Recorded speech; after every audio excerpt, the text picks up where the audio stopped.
The house was built in 1897, and it's got a lot of quirky details because it was owned by a somewhat famous sculptor, Jack Marshall, and still has a lot of the old detail that was in the house, like the old carriage house or the garage that's now on the inside of the house with the old barn plank floors. One of the things that you'll notice about the house too is that we've taken out much of the lawn, so it's a very low maintenance house on the outside. The neighborhood is a really neat neighborhood, a lot of older people that live in the neighborhood. It's very quiet.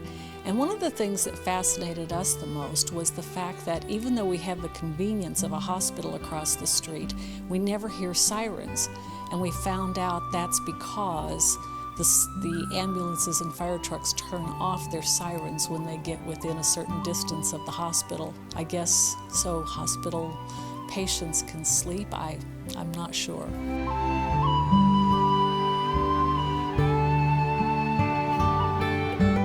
Another feature that's kind of interesting is the old factory cart that we've turned into an island. It was a piece of equipment I saw on the side of the road and had a carpenter put a new top on it, and it's got lots of space to do all kinds of things in the kitchen.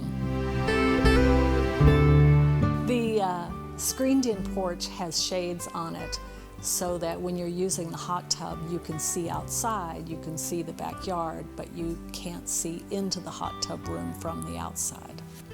One of the things that you'll notice about the kitchen is instead of having cabinets, they're deep drawers. I was one of those people who, when you opened up my cabinets, all the Tupperware would fall out on the floor, so instead of cabinets, we have deep drawers, and there are some features built into those that are very convenient for all of your large spatulas and silverware.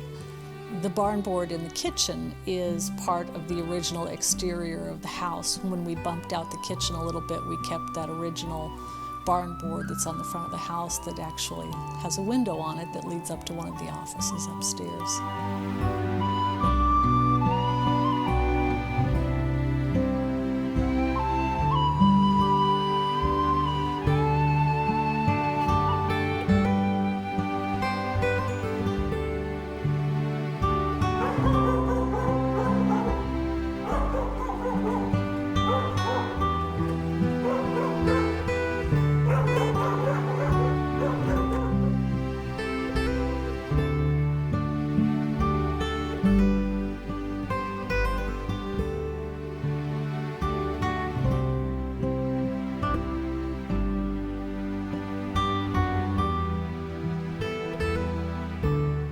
One of our favorite features in the house, of course, is the indoor pool. We keep it heated to about 92 degrees in the winter.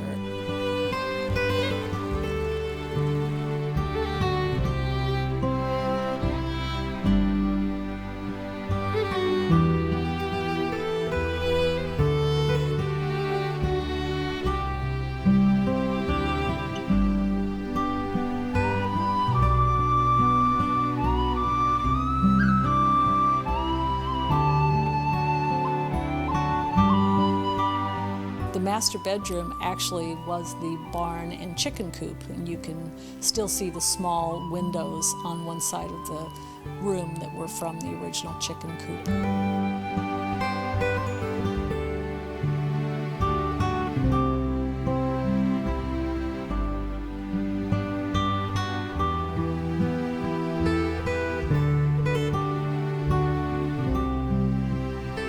One of the features that people notice the most about this house is how much storage is in it. Not only is there a butler's pantry in addition to a big kitchen, but there's also a lot of cabinets in the upstairs master bedroom.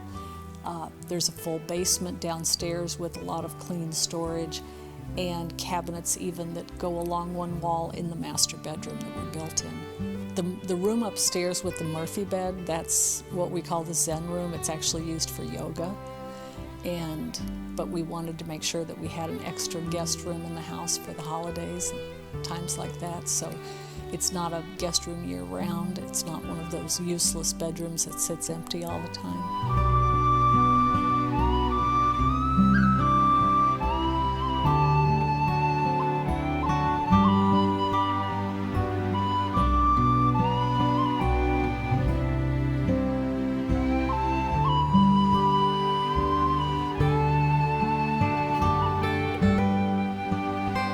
besides being convenient to the hospital, it's very convenient to downtown Keene.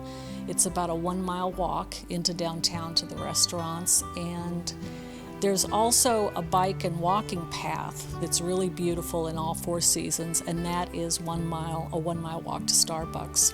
One thing that we really loved about it is that it's a college town, so you have a good blend of baby boomers and professors that are older and younger kids that keep a town vibrant. And the college offers classes for seniors. Every Friday we go to school and we take classes about global economics or watercolors or whatever, and eat lunch at the college, because kids usually only go to school Monday through Thursday. We call it geezer school, affectionately. You're about 10 minutes away from the nearest ski area. You're 20 minutes away from the Vermont border, and just 1 mile away from the Colonial Theater and all the restaurants that the town has to offer.